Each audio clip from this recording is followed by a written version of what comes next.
ಭಾರತ ಪ್ಯಾಲೆಸ್ತೇನ್ಗೆ ಬೆಂಬಲ ಕೊಟ್ಟಿದೆ. ಈ ಸುದ್ದಿ ಕೇಳಿ ನಿಮ್ಮಲ್ಲಿ ತುಂಬಾ ಜನಕ್ಕೆ ಶಾಕ್ ಆಗಿರಬಹುದು.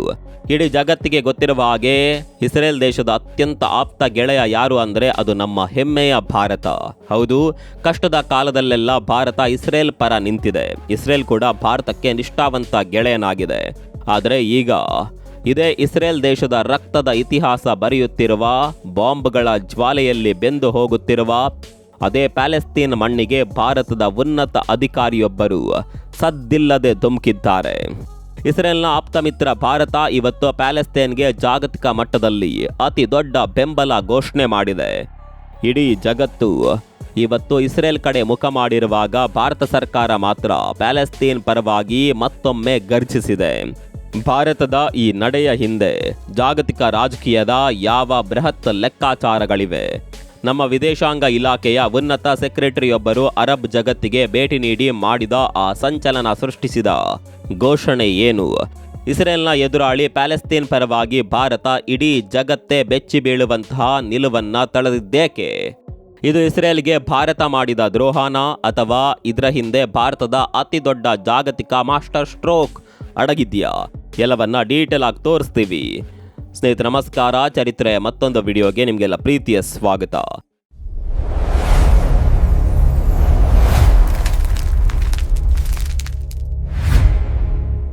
ಸ್ನೇಹಿತರೆ, ಇತಿಹಾಸದ ಪುಟಗಳನ್ನು ನೀವು ಗಮನಿಸಿದ್ರೆ ಯುದ್ಧದ ಬಿರುಗಾಳಿ ವೆಸ್ಟ್ ಏಷ್ಯಾವನ್ನ ಸದಾ ಕಾಡುತ್ತಲೇ ಇರುತ್ತದೆ. ಆದರೆ ಪ್ರಸ್ತುತ ಪರಿಸ್ಥಿತಿ ತೀರಾ ಭೀಕರವಾಗಿದೆ. ಕುಡಿಯಲು ನೀರಿಲ್ಲದೆ, ಚಿಕಿತ್ಸೆ ಸಿಗದೆ ಲಕ್ಷಾಂತರ ಅಮಾಯಕರು ಕಣ್ಣೀರು ಹಾಕ್ತಾ ಇದ್ದಾರೆ. ಇಂತಹ ಅತ್ಯಂತ ಕಠಿಣ ಮತ್ತು ಅಪಾಯಕಾರಿ ಸನ್ನಿವೇಶದಲ್ಲಿ ಭಾರತದ ವಿದೇಶಾಂಗ ಸಚಿವಾಲಯದ ಕಾರ್ಯದರ್ಶಿಯಾಗಿರುವ ಸಪ್ರಿಯಾ ರಂಗನಾಥನ್ ಅವರು ಆಗಸ್ಟ್ 16ರಿಂದ 21ರವರೆಗೆ ಅತ್ಯಂತ ಮಹತ್ವದ ಅಧಿಕೃತ ಪ್ರವಾಸ ಕೈಗೊಂಡಿದ್ದಾರೆ. ಅವರು ಭೇಟಿ ನೀಡ್ತಾ ಇರೋದು ಕೇವಲ ಒಂದೇ ಒಂದು ದೇಶಕ್ಕಲ್ಲ ಸ್ನೇಹಿತರೆ. ಈಜಿಪ್ಟ್, ಪ್ಯಾಲೆಸ್ತೀನ್ ಮತ್ತು ಲೆಬನಾನ್, ಈ ಮೂರು ಅತ್ಯಂತ ಉರಿಯುತ್ತಿರುವ ಪ್ರದೇಶಗಳಿಗೆ. ಯೋಚನೆ ಮಾಡಿ, ಇಡೀ ಪ್ರವಾಸ ಸಾಮಾನ್ಯದ್ದಾಗಿರಲ್ಲ. ಈ ಪ್ರವಾಸದ ಆರಂಭದಲ್ಲೇ ಅಂದ್ರೆ ಭಾನುವಾರದಂದು ಈಜಿಪ್ಟ್ನ ಕೈರೋದಲ್ಲಿ ನಡೆದ ಭಾರತ ಈಜಿಪ್ಟ್ ಬ್ರಿಕ್ಸ್ ಪಾಲುದಾರಿಕೆ ಸಮ್ಮೇಳನದಲ್ಲಿ ಭಾರತ ಭಾಗವಹಿಸಿತ್ತು. ಅಲ್ಲಿ ಸಪ್ರಿಯಾ ರಂಗನಾಥನ್ ಅವರು ಭಾರತದ ಬ್ರಿಕ್ಸ್ 2026ರ ಅಧ್ಯಕ್ಷತೆಯ ಆದ್ಯತೆಗಳನ್ನು ಪ್ರಸ್ತುತಪಡಿಸುತ್ತಾ ಜಾಗತಿಕ ದಕ್ಷಿಣ ಅಥವಾ ಗ್ಲೋಬಲ್ ಸೌತ್ನ ಧ್ವನಿಯಾಗಿ ಭಾರತ ಹೇಗೆ ಮುಂಚೂಣಿಯಲ್ಲಿ ನಿಲ್ಲಲಿದೆ ಎಂಬುದನ್ನು ಸ್ಪಷ್ಟಪಡಿಸಿದ್ದರು. ಅಷ್ಟೇ ಅಲ್ಲ, ಸೋಮವಾರದಂದು ಅರಬ್ ಲೀಗ್ನ ಸಹಾಯಕ ಪ್ರಧಾನ ಕಾರ್ಯದರ್ಶಿ ಅಂಬಾಸಿಡರ್ ಖಲೀದ್ ಮಂಜಾಲಾವಿ ಅವರನ್ನ ಭೇಟಿ ಮಾಡಿ ಭಾರತ ಅರಬ್ ಸಹಕಾರವನ್ನ ಹೆಚ್ಚಿಸುವ ಕುರಿತು ಗಂಭೀರ ಚರ್ಚೆ ನಡೆಸಿದ್ದರು. ಆದರೆ ಇಡೀ ಜಗತ್ತಿನ ಕಣ್ಣು ನೆಟ್ಟಿದ್ದು ಮಂಗಳವಾರ ನಡೆದ ಆ ಒಂದು ಹೈ ವೋಲ್ಟೇಜ್ ಸಭೆಯ ಮೇಲೆ. ದಿನಾಂಕ ಆಗಸ್ಟ್ 18 ಮಂಗಳವಾರ ವೆಸ್ಟ್ ಬ್ಯಾಂಕ್ನ ರಾಜತಾಂತ್ರಿಕ ವಲಯದಲ್ಲಿ ಇಡೀ ಜಗತ್ತು ಬೆಚ್ಚಿ ಬೀಳುವಂತಹ ಮಹತ್ವದ ಚಲನವಲನಗಳು ಆರಂಭವಾದವು.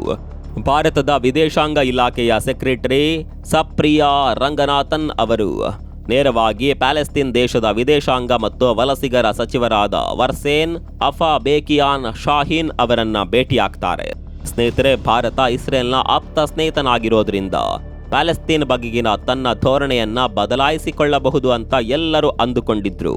ಆದರೆ ಭಾರತದ ಪ್ರತಿನಿಧಿಗಳು ಈ ಸಭೆಯಲ್ಲಿ ತಳೆದ ನಿಲುವು ಇಡೀ ಜಗತ್ತಿನ ರಾಜತಾಂತ್ರಿಕರ ಹುಬ್ಬೇರಿಸುವಂತೆ ಮಾಡಿತು. ಈ ಸಭೆಯಲ್ಲಿ ಭಾರತ ಮತ್ತು ಪ್ಯಾಲೆಸ್ತೀನ್ ನಡುವಿನ ದ್ವಿಪಕ್ಷೀಯ ಸಂಬಂಧಗಳ ಪ್ರತಿಯೊಂದು ಮಗ್ಗುಲನ್ನ ಅತ್ಯಂತ ವಿವರವಾಗಿ ಪರಿಶೀಲನೆ ಮಾಡಲಾಯಿತು. ಇದರಲ್ಲಿ ಆರೋಗ್ಯ, ಶಿಕ್ಷಣ ಮತ್ತು ಸಾಮರ್ಥ್ಯ ವೃದ್ಧಿ ಸೇರಿದಂತೆ ಭಾರತ ದಶಕಗಳಿಂದ ಅಲ್ಲಿ ನಡೆಸಿಕೊಂಡು ಬರುತ್ತಿರುವ ಬೃಹತ್ ಅಭಿವೃದ್ಧಿ ಯೋಜನೆಗಳ ಪ್ರಗತಿಯನ್ನ ಉಭಯ ನಾಯಕರು ಪರಿಶೀಲನೆ ಮಾಡಿದ್ರು.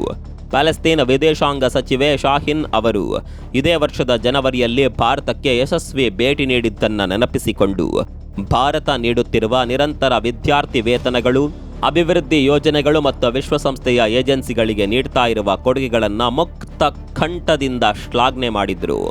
ಆದರೆ ಈ ಸಾಮಾನ್ಯ ಮಾತುಕತೆಯ ನಡುವೆಯೇ ಭಾರತ ಇಡೀ ಜಗತ್ತಿಗೆ ತನ್ನ ಅಸಲಿ ರಣತಂತ್ರದ ಸಂದೇಶವನ್ನ ರವಾನಿಸಿತು.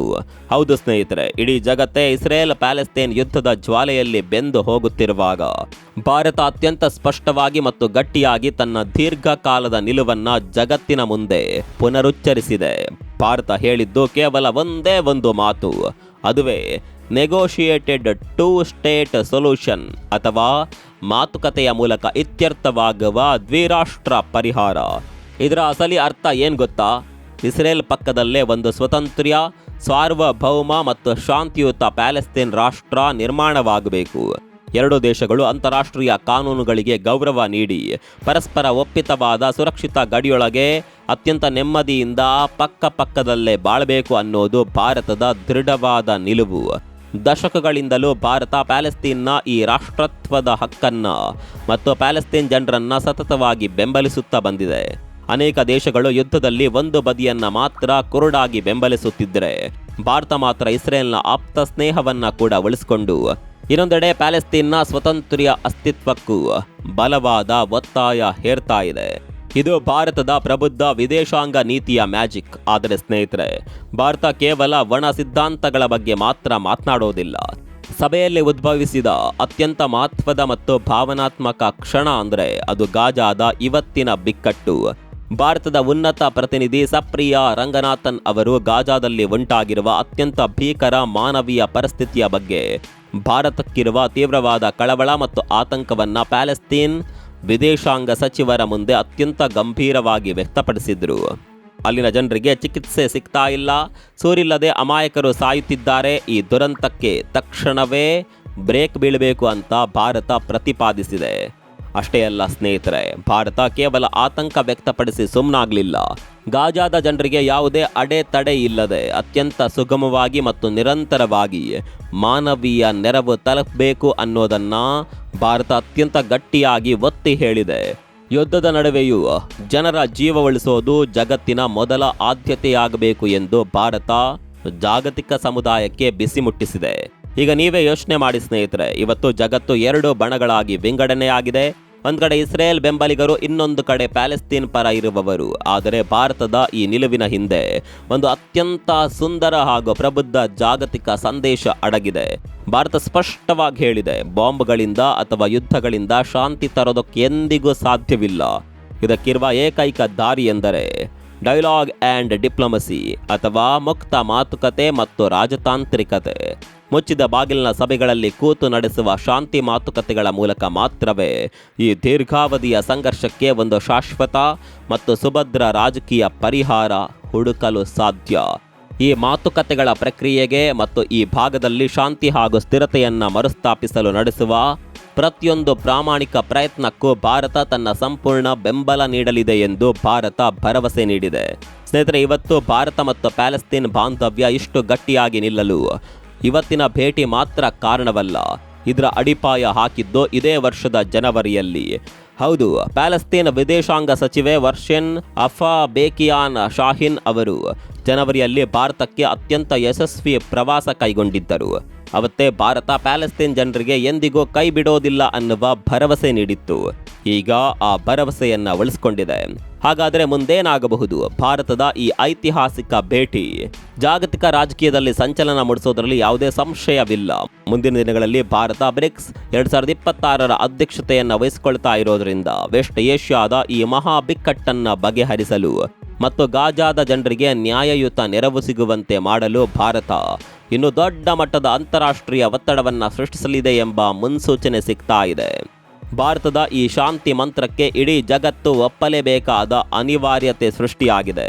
ಸ್ನೇಹಿತರೆ, ಭಾರತ ಇವತ್ತು ಕೇವಲ ಆರ್ಥಿಕವಾಗಿ ಬೆಳೆಯುತ್ತಿಲ್ಲ, ಬದಲಾಗಿ ಜಗತ್ತಿನ ಯಾವುದೇ ಮೂಲೆಯಲ್ಲಿ ಅನ್ಯಾಯವಾದರೂ ಅಮಾಯಕರ ಪರವಾಗಿ ಮತ್ತು ಶಾಂತಿಯ ಪರವಾಗಿ ಗಟ್ಟಿಯಾಗಿ ನಿಲ್ಲುವ ನೈತಿಕ ಶಕ್ತಿಯಾಗಿ ಹೊರಹೊಮ್ಮುತ್ತಿದೆ.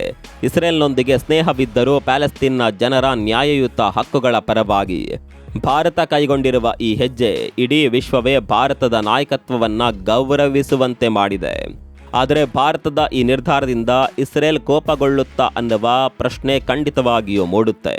ಅದೇನೇ ಇರಲಿ, ಭಾರತದ ಈ ನಿರ್ಧಾರದ ಬಗ್ಗೆ, ಪ್ಯಾಲೆಸ್ತೀನ್ಗೆ ಭಾರತ ಕೊಟ್ಟಿರುವ ಬೆಂಬಲದ ಬಗ್ಗೆ ನಿಮ್ಮ ಅನಿಸಿಕೆಗಳೇನು? ಕಾಮೆಂಟ್ ಮಾಡಿ ತಿಳಿಸಿ. ಮತ್ತೊಂದು ವಿಡಿಯೋದಲ್ಲಿ ಸಿಗೋಣ. ಅಲ್ಲಿವರೆಗೂ ನಮಸ್ಕಾರ.